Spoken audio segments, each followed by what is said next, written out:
The New York Rangers extend their point streak to 7 straight games, but their 6-game winning streak is snapped in Minnesota. What is the biggest reason why the Rangers lost this game to the Wild? All this and more on today's episode of Locked On New York Rangers. You're Locked On the New York Rangers, your daily podcast on the New York Rangers. Part of the Locked On Podcast Network, your team every day. Welcome back, Blue Shirts fans, to episode number 933 of the Locked On New York Rangers podcast. I'm your host, John Chick. Just want to thank you guys, as always, for making Locked On New York Rangers your first listen every day. We are free and available on all platforms, including YouTube. And today's episode of Locked On New York Rangers is brought to you by Game Time. Download the Game Time app, create an account, and use code LOCKEDONNHL for $20 off your first purchase. And we are, of course, part of the Locked On Podcast Network, your team every day. So, Rangers fall, kind of a crazy game in Minnesota against the Wild, and the Rangers go down by a final score of 5-4 in the always unpredictable shootout. We'll get to kind of the big finish of this game and everything that happened down the stretch in the third period. It was a crazy third period. Rangers went into the third period with the lead. They gave it away. They tied it back up. Crazy final couple of minutes there. The overtime for 3x3 standards was actually kind of tame. There weren't like a ton of great scoring opportunities in the overtime. But then, of course, we go to the shootout, which I know there's mixed feelings, but the shootout always exciting and unpredictable, and this was no different. But I think we got to kick off today's episode by talking about all the injuries and the absences that have suddenly hit the New York Rangers. You know, they've been pretty lucky the last couple of years. The Rangers have not had to deal with a whole lot of injuries. Last year, Lindgren missed some time. He'll miss a little bit of time too. Besides that, really no significant injuries. The year before that, I think Igor missed a couple of games here and there, but they've been pretty lucky when it comes to injuries. Obviously, we hope that mostly continues, but they're dealing with a situation right now where, a lot of players got hurt in the last game. You have Adam Fox. He's out of the lineup with a lower body injury. Filip Chytil is out of the lineup. Igor Shesterkin was unavailable for this game, did not dress. Jonathan Quick was going to start and goal for this one anyway, per Peter Laviolette, but Igor unavailable for this game. And Barclay Goodrow, he's not injured, but he is with his wife for the birth of what I believe is their first child. So big congratulations to Barclay Goodrow there, and obviously hoping everything goes well with that. But obviously Rangers down a lot of key pieces in this game. And as a result of this, and as a result of Adam Fox being placed on LTIR, that's long-term injured reserve, more on that in a second. But as a result of that, Fox's salary cap, or his salary rather, does not count against the cap. And so that allowed the Rangers to call up a decent amount of players to the NHL roster. For this game, they end up calling up Louis Domingue, Johnny Brodzinski, and defenseman Connor Mackey. Only Brodzinski played in this game. He was on the third line. Louis Domingue, he was dressed, but obviously didn't get into the game because this was Quick's game to play. And all three of those players have since been set down. But the Rangers ended up going with a lineup of a top line of Kreider, Mika, and Kakko. So that's the same that it's been all season. That line does need to pick it up a little bit, 5v5. Mika and Kreider, they're both doing their thing on the power play, but not exactly setting the world on fire with 5v5. And obviously, Kakko's been struggling a little bit to start the season, sitting on, I believe, still just 2 points is Kaapo Kakko. You've got a second line of Panarin, Trocheck, and Lafreniere. So this is the first adjustment that the Rangers made to their lineup as far as the forwards are concerned. This has been Chytil on the second line all season, centering Panarin and Lafreniere. But without Chytil in the lineup, Trocheck's really your only choice. I guess you could have maybe put Brodzinski there, but I don't think you're going to do that. You probably feel a lot better if you're the Rangers having Vincent Trocheck there than Johnny Brodzinski. But they go with Trocheck. The third line, left to right, you've got Cooley, Brodzinski, and Wheeler. Then you've got the fourth line of Vesey, Bonino, and Pitlick. So Pitlick working back into the lineup for the first time since the third game of the season. And you got Vesey moving from right wing over to left wing. Vesey plays both wings. Pitlick plays mostly right wing, a little bit of center. So it just made sense to move Vesey to the other side.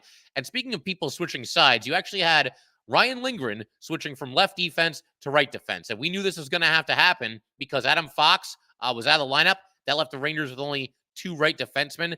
I thought it would probably be Gustafsson. He's kind of the veteran, and you leave everybody else just kind of as is. But they actually asked Ryan Lindgren to switch sides, and I don't think it really affected him in any way. He did just fine out there. Actually had an assist in this game.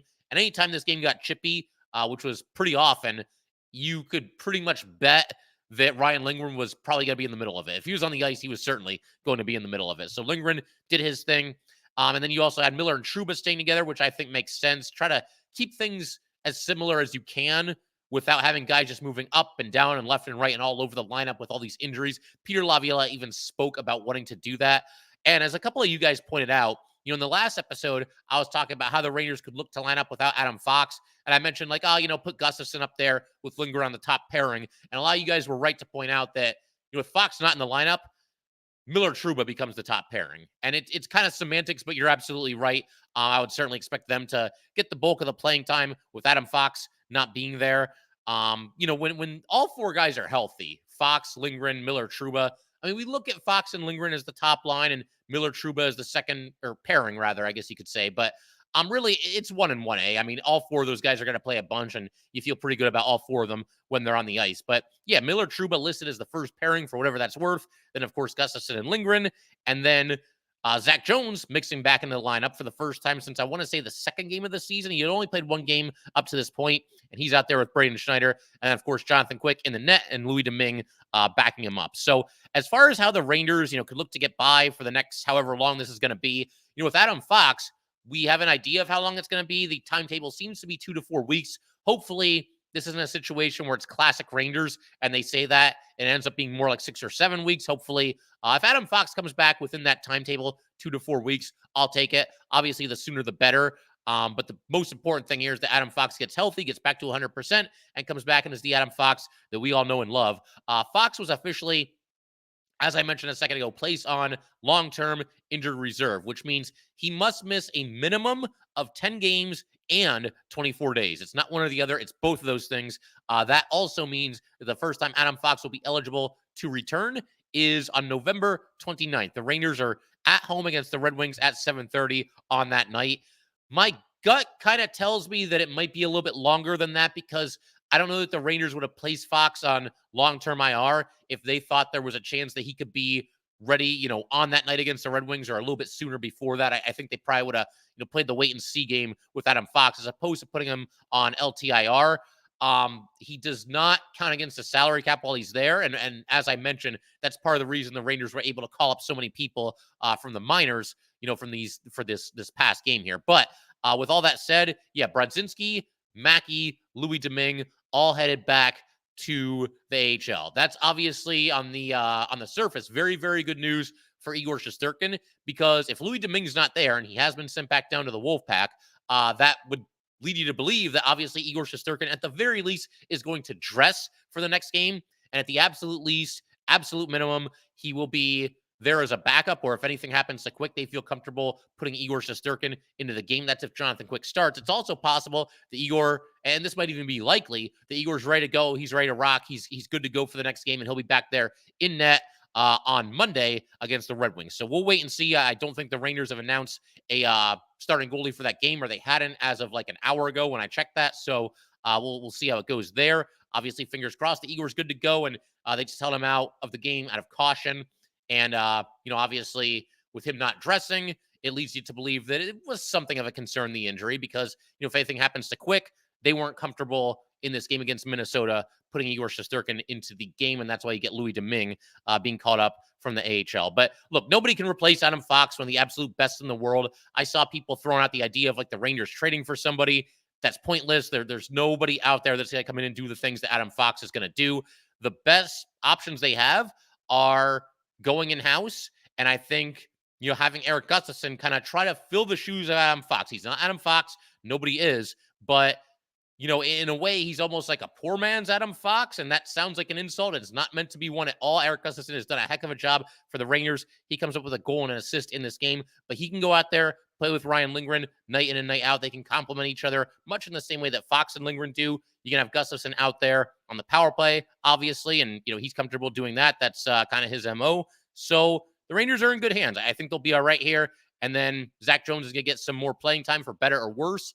And in a perfect world, he plays great, improves his standing in the organization, and maybe at a certain point he becomes trade bait for somebody. If he plays well during this stretch of games here, we'll see how that goes. It's hard to see Zach Jones sticking in the lineup. There just does not appear to be a path to playing time. And of course, nobody's Igor Shesterkin either, but we hope that, Jonathan Quick, if Igor has to miss any more games if he misses the next one, that Jonathan Quick can get the job done in his absence. But again, Louis Domingue being sent down, I think that certainly bodes well for Igor Shesterkin and him getting back into the lineup sooner rather than later. We're going to keep everything rolling in just a second. I want to turn our attention to the biggest reason why the Rangers lost this game, a couple of other things as well. But first, we do want to let everybody know that today's episode of Locked On New York Rangers is brought to you by Game Time. You shouldn't have to worry when you're buying tickets to your next big event. Game Time is the fast and easy way to buy tickets for all the sports, music, comedy, and theater events near you. With killer last-minute deals, all-in prices, views from your seat, and their best price guarantee, Game Time takes the guesswork out of buying tickets. Game Time is the only ticketing app that gives you complete peace of mind with your purchase. See the view from your seat before you buy. I love that feature, so you know exactly what to expect when you arrive. All-in prices show your total up front, so you know you're getting a great deal without all those annoying hidden fees. Buy tickets in seconds with just 2 taps. Take the guesswork out of buying tickets with Game Time. Download the Game Time app, create an account, and use code LOCKEDONNHL for $20 off your first purchase. Terms apply. Again, create an account and redeem code LOCKEDONNHL for $20 off. Download Game Time today. Last-minute tickets, lowest price, guaranteed. All right, we just want to thank you guys, as always, for making Locked On New York Rangers your first listen every day. We are free and available on all platforms, including YouTube. And for the everydayers, definitely stick around. We're going to be most likely doing a crossover episode with Scotty and Brian of Locked On Red Wings in anticipation of the Monday night hockey matchup between those two teams. The Red Wings are off to a good start this season, too. They're 7-4-1. Red Wings going to be traveling to the Garden for a 7:30 matchup on Monday, so or Tuesday, I think it is. I got to look it up now. See, this is what happens. You have a lot going on, and you forget to look at the schedule, and let's just find out for sure here. Yeah, Red Wings, it's going to be Tuesday night at 7:30, so there you have it. Definitely looking forward to talking to Scotty and Brian of Locked On Red Wings, breaking down that matchup for you guys. But for right now, let's go to what I thought was the biggest reason the Rangers lost this game, and this might cause some eyebrows to go up, but I stand by what I'm about to say here. I think the penalties that the Rangers took in this game were the biggest reason why they kind of went off the rails, got away from their game, and ultimately fell to the Minnesota Wild. Now, you might hear that and look at the box score or even just remember from what happened in the game, like, well, you know, the Red Wings, they were 0 for 4 on the, or now I'm thinking about the Red Wings. The Wild, they were 0 for 4 on the power play. So obviously that didn't hurt the Rangers, which is somewhat true. The Rangers did a nice job on the penalty kill. I thought Jonathan Quick made some of his best saves of the night while the Rangers were shorthanded. He came up big there too. Rangers were under pressure while shorthanded, but they ultimately kept the puck out of the net. The reason, though, I still think that this really kind of derailed the Rangers is look how this game went. You know, the Rangers jumped out on the Wild very early in this game. They were up 3-0 less than 7 minutes into the action, and we'll get to some of those highlights in a little bit here as well. But they're cruising. Everything's going awesome. And then they basically take 3 consecutive penalties, just one right after the next, and the Rangers never quite got back to that level where they were just skating the way that they were skating in the first 7 or 8 or 9 minutes there, dominating play the way they were dominating play. I mean, they've got this opponent, and the Wild had to pull their goalie. They put Marc-Andre Fleury into the game. They've got this team that has been struggling this season, 3-5-2 coming into this matchup. They've got them on the ropes and maybe thinking, here we go again. I mean, they were staggered, and the Rangers were, you know, not too far away from possibly delivering, I don't want to say a knockout punch because it was so early in the game, but man, you go up 4-0. I mean, that's quite the lead that you've built there, and it's quite the hole to climb out of, and just a daunting task, I think, for the team that goes down 4-0. So they were right there, man. They were this close to possibly delivering a KO punch, and they take a penalty. They take another penalty, and they take another penalty. And it's something that they've been doing too much of so far this season. It's something that, you know, I've mentioned here and there, but to kind of really break this thing down and just look at the amount of power plays against that the Rangers have allowed this season, I look at this more so than like most penalties or most penalty minutes, because that stuff can be skewed. You can have, you know, a fight. There was a game where there was like a fight at the end of the game and everybody's getting tossed out of the game and 5 minutes are fighting, 10-minute misconduct. So penalty minutes can be kind of misleading, I think, at least a little bit. But when you look at how many power plays against the Rangers have allowed, this is how it goes from opening night against Buffalo until last night against Wild. So we're going to do this from the least recent to the most recent amount of power plays against that the Rangers have allowed this season. You got 3 against Buffalo, and then to keep it going here, 1, 5, 4, 3, 4, 2, 6, 3, 2, and then 4 last night against the Wild. That's 37 power plays against in 11 games. It's about 3 1/3 per game, which honestly, I was kind of expecting that it might be higher than that. But it still feels like it's a little too much. And part of the reason why this issue has kind of flown under the radar a little bit. First of all, Rangers were 8-2 coming into this game, had won 6 in a row. The vibes are immaculate, as the kids would say. Everybody's feeling good, so it doesn't really stand out as much as it otherwise might. Also, the Ranger power play has been awesome. They're second in the league right now at 31.6%. So even on nights where the Rangers are taking too many penalties and maybe allowing a power play goal, I mean, they're scoring 2 power play goals themselves. So again, you just don't really notice it that much. And then the other big thing, the Ranger penalty kill has been very good all season, as it was last night. They are at 83.8%, good for 11th in the league thus far this season. But you have a game like this where, again, it looked like the Rangers were about to just run this team out of their own building. When the Rangers went up 3-0, I said, let's just destroy this team. Like, let's just leave no doubt. Let's answer kind of the call to arms here that, man, we gotta win this game without our franchise goalie and our franchise defenseman, our second line center, our gritty fourth line player, and let's just go out and just destroy this team anyway. And obviously got away from the Rangers. And part of the reason it got away from the Rangers is that they weren't able to keep playing 5v5 hockey. That's another thing. You know, people worry about the Rangers 5v5, and I think a lot of that has some merit. But those 3 goals the Rangers scored early in this game, all 5v5, and they were dominating play. And again, they got away from everything, and the penalties were, I thought, what really derailed the Rangers early in this game. And they just never quite got back to that level. It's not to say they were terrible the rest of the game. They were outshot by a wide margin. But, you know, I thought they were still competitive. It's a case where the penalties really hurt them. Again, just kind of derailed them. And the fact that the Rangers were going up against, you know, a really, really desperate team that really, really needed a win and really played some inspired hockey. I thought that was the most desperate we've seen a Ranger opponent all season. So that worked against them as well. You know, to kind of compare this to last season, there was a game last year where the Rangers were playing the Edmonton Oilers, and the Rangers were at home and they were up 3-0 going into the third period. They weren't playing like a perfect game, but they were playing pretty well. You know, they were up 3-0 and feeling good.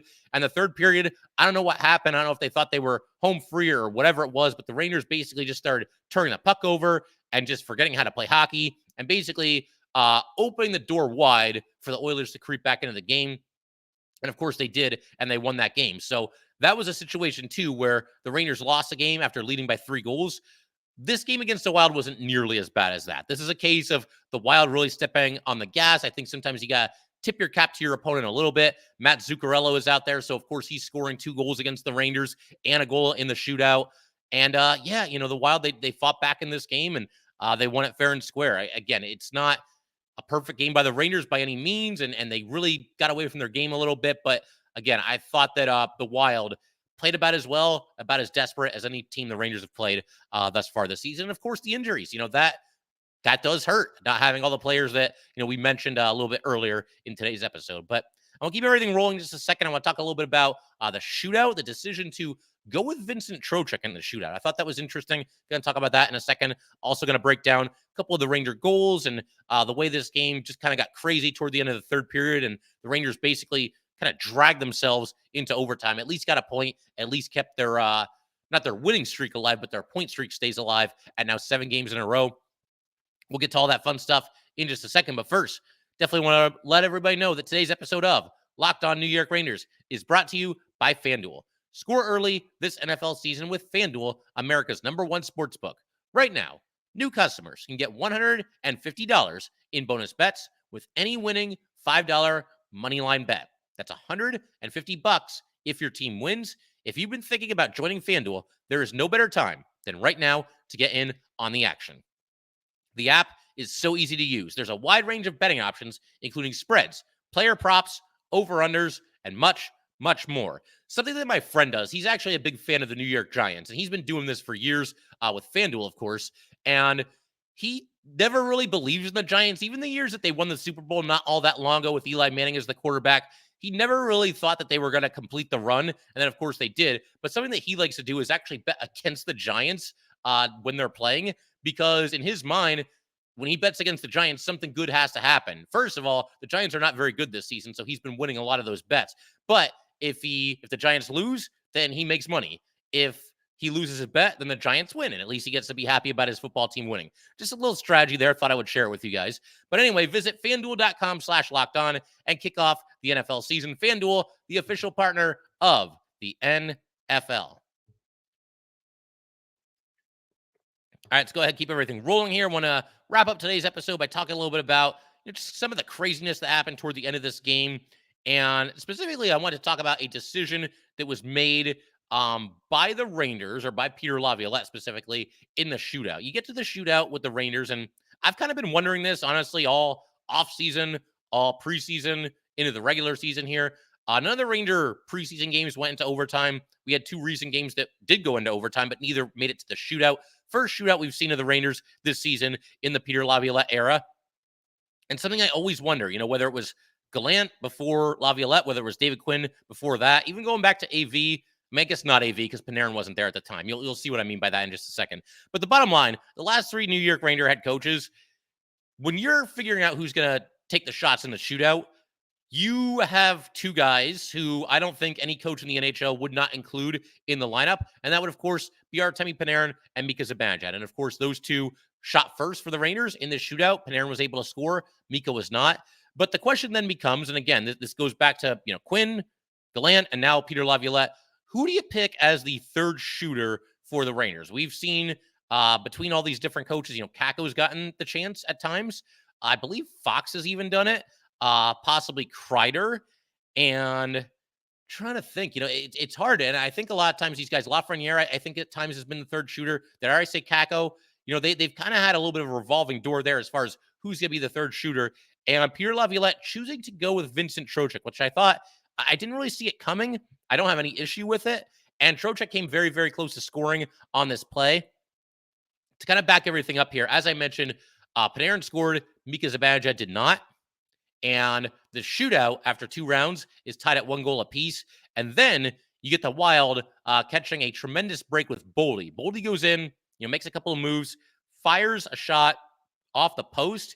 And for just that split second, I'm sure you guys felt the same way I did. You're thinking, awesome, it hit the post, we're safe, we're good, got a chance to win it. No sooner do those thoughts enter your mind than you see the puck is now bouncing off the back of Jonathan Quick and slowly trickling over the goal line. So just a bad break there. Nothing you could do. I mean, Wild fans will probably say, hey, he beat your goalie anyway. So, but I guess it depends how you look at it. But to me, that's something of a bad break. The guy hit the post. And, I would say if the puck doesn't immediately deflect off the post and go into the net, I would say like 98% of the time here, it's not going into the net. But unfortunately, it just bounced off of Quick's back. And like I said, trickled over the line before Quick could kind of, fall on top of it or get his glove on it or anything like that. So at that point, you're down by a goal. And now Trocheck, instead of shooting to potentially win the game, he's got to score to keep the Rangers alive. Like I said, he was unable to do so. He made a couple of really nice moves. After watching Trocheck do this, even though he didn't score, I wouldn't have any issues if the Rangers went back to Trocheck in a shootout in the future. But he goes wide right. It comes back to his left and makes a couple of moves on the doorstep. He looks like he's going to carry the puck across the crease to the left side. Instead, he plays it back to his forehand and tries to slip it inside the near post. And it looked like he was going to be able to do it. Marc-Andre Fleury, you got to give credit where it's due. Phenomenal save, kicks out his left pad and barely gets a skate on it. Just barely keeps it out of the net. And just like that, the Rangers' 6-game winning streak is over. But I was very intrigued by the idea of, going with Trocheck in the shootout. Just wasn't sure who it was going to be. And like I said, it was a great attempt here. He went in there with a plan, and only a phenomenal save kept him from, potentially being one of the heroes here, tying the game and setting the shootout into a 4th round. But to kind of, put a bow on this this game and this episode, thought we could take a look at, that big start that the Rangers had going up 3-0. It's funny because, in the first period, they're up 3-0. Everything looks awesome. They're dominating, skating circles around the Wild. And I'm thinking like, all right, well, if this is the way this game is going to go, this is going to be the lead for the next episode. And now, that 3-0 rush that the Rangers had at the start of the game, it almost becomes something of an afterthought. But the Rangers do go up 3-0 on goals by Jimmy Vesey, Artemi Panarin, and Erik Gustafsson. And all this happened less than 7 minutes into the action. I do want to give some props to the 4th line. I know some Ranger fans have not been happy with what the Rangers have gotten from the 4th line so far this season, but they did a lot of work here to set up this first goal. You got Nick Bonino winning an offensive zone faceoff. Ryan Lindgren ends up taking a shot from the boards. It deflects off of Tyler Pitlick. It deflects off of Jimmy Vesey. It goes into the net. Vesey was crashing the net there, and it's 1-0 Rangers. And I also just want to point out here, I figured I would do this, after I saw them get a goal here. So for the people that, again, think that this fourth line is just so bad and it's the worst line in hockey and there's such a liability out there and they're going to keep the Rangers from winning the Stanley Cup and whatever else, plus minus is not everything. Let me state that right away. But if you look at Barclay Goodrow, Nick Bonino, Tyler Pitlick, Jimmy Vesey, if you look at their combined plus minus, the four of those players right now are a combined +5, and none of them are on the wrong side of plus minus. Goodrow and Bonino are both even. I want to say, yeah, Vesey is +4 and Tyler Pitlick is now +1. So that's where the +5 comes from. But again, have they been phenomenal? Have they been creating scoring chances and all that? No, but I refuse to look at this fourth line as some horrible liability for the Rangers. I just don't think that's true. And I think, all three of those guys are four, even if you want to throw in Pitlick in games like this. But for sure, Vesey, Bonino, Goodrow, those are guys that are valuable at the end of the games when you have a lead. So I really don't have any issues with anything that line has done or anything that line hasn't done. It'd be nice to get a little bit more offense, sure. But for the most part, I think those guys know who they are as players, and they're going out there and playing fairly well for the Rangers so far this season, at least not causing them to lose any games. Then you get it shot by Panarin, kind of comes out of nowhere, makes it 2-0 for the Rangers. 11 straight games for Artemi Panarin with a point. He is now tied for second longest in Ranger history to start a season with that 11-game point streak, 3 behind Rod Gilbert, and has got a chance to potentially tie him or even set a new record for the Rangers. But great play by the second line here. Trocheck made a really short pass to Lafreniere over the blue line. Lafreniere basically gave it right back to Trocheck. Trocheck finds Panarin skating toward him.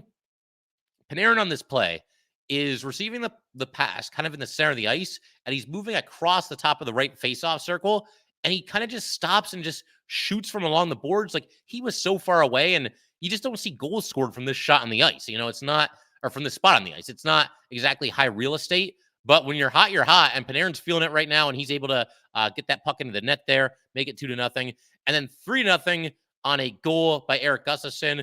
I thought this was kind of interesting because, first of all, Blake Wheeler, hopefully the weight is off his shoulders. He gets a primary assist here, the first point of the season for Blake Wheeler, the first point of his New York Ranger career. You got Will Cooley up the left side. He eventually gets it over to Blake Wheeler. Blake Wheeler with an outstanding pass between the legs of the oncoming defender over to Erik Gustafsson. Gustafsson's moving toward the net. He fires it off the far post and into the twine, and that makes it 3-0. But I just like the fact that on the same play here, you've got a 21-year-old getting his first career NHL assist, and you've got a 37-year-old getting his first assist with his new team after spending 12 years with the Winnipeg Jets. 12 years ago, Will Cooley would have been, 9 years old. So that's just kind of interesting to me, kind of unique, and just kind of a cool moment for both of those players. So one other point in this game that I want to talk about was the end of the third period. This is kind of a situation where you're just kind of hoping and praying that the game gets into overtime. The Wild had the puck in the Rangers zone for what felt like an absolute eternity. The Rangers were caught on the ice for more than 3 minutes. Kreider was the only fresh player. At one point or another, somebody got off the ice. Kreider got onto the ice, but the other 4 Rangers were on there for legitimately about 3 minutes. You had 2 big saves by Jonathan Quick here down the stretch late in this game when it's tied. You've also got, finally, Blake Wheeler clearing the puck into the neutral zone. At that point, it was funny because the 3 Ranger forwards were able to get off the ice, but it didn't get far enough out of the Rangers zone. It didn't even get past the red line. It got into the neutral zone, so the Wild had to regroup, but that wasn't going to take them very long. So the 3 Ranger forwards were able to get off the ice and get fresh forwards out there, but poor Schneider and Jones, they're still stuck out there for another, I don't know how much longer it was, but in total, they were on the ice for more than 3 minutes. Jones eventually received a pass from Schneider in the corner, and Jones was able to lift the puck into the air out of the zone and get off the ice finally. So the Rangers kind of bent but didn't break at that point. And also just want to give the Rangers props. We'll end with a positive here. They were up 3-0. I guess you could say they blew it. The Wild came back and took the 4-3 lead, but the Rangers at least answered back with a goal in the third period, a goal on a deflection by Chris Kreider. And again, a goal coming as the result of an offensive zone faceoff win. This one by Mika Zibanejad. He wins it back to Gustafsson. Gustafsson from along the boards to Artemi Panarin. Panarin, the one-timer. Kreider, the backhand deflection, and that tied the game. But one other positive thing I'll mention before we call it here, think of how much had to happen in this game for the Rangers to finally lose a game. And lose it only in the shootout, mind you. So we saw as I mentioned in today's episode a little bit earlier, we saw a Ranger opponent play with more desperation than I think we've seen any Ranger opponent play with this entire season. The Wild has been getting away from them. Apparently, they were called out by their coach recently. The leaders on that team were told by the coach that you need to be more noticeable, you need to be more impactful. We got a chippy game and a desperate opponent as a result of that. The Rangers were down, as we mentioned, several significant players in this game. So there's that. This is also the Rangers' 8th road game out of 11 to start the season. That's a grind. Any way you look at it, I mean, you got to play the schedule, and nobody's going to feel sorry for you. But the bottom line, that's a grind. 8 out of 11 to start the season on the road. And you also had the Rangers being outshot 40-18 in this game. And they were, one lucky bounce in the shootout away from potentially still winning this game, regardless of all those things that were kind of working against them. Some of those things were of their own doing, of course. The penalties, we mentioned that earlier in the game. But yeah, man, a lot of things kind of went against the Rangers in this game. And yet, there they were. They were a shootout goal away from, if Trocheck had scored, you go to the 4th round, maybe you end up winning it at that point. Bottom line, it's unfortunate. I know it'll annoy a lot of people that the Rangers were up by 3 goals, still lost the game. But to me, this isn't one that's going to bug me too much. At least the point streak stays alive. At least the Rangers had an answer back in the 3rd period. I thought the Rangers were competing hard. They just weren't quite at Minnesota's level. And Minnesota was playing at a very high level after what was obviously a dominant start by the Rangers. So nothing to get too upset about. Hopefully the Rangers can bounce back. They got a quality opponent, what seems to be a quality opponent in the Detroit Red Wings on Tuesday. Looking forward to that. Also looking forward to our crossover episode with Locked On Red Wings. But that will do it for today, guys. Once again, if you'd like to get in touch with this podcast, please send an email to lockedonnyrangers@gmail.com. Once again, that is lockedonnyrangers@gmail.com. Definitely give us a follow on Twitter as well, @LO_NY_Rangers. Once again, that's @LO_NY_Rangers. And definitely subscribe to Locked On New York Rangers YouTube channel. Thanks again, guys. I will see you next time.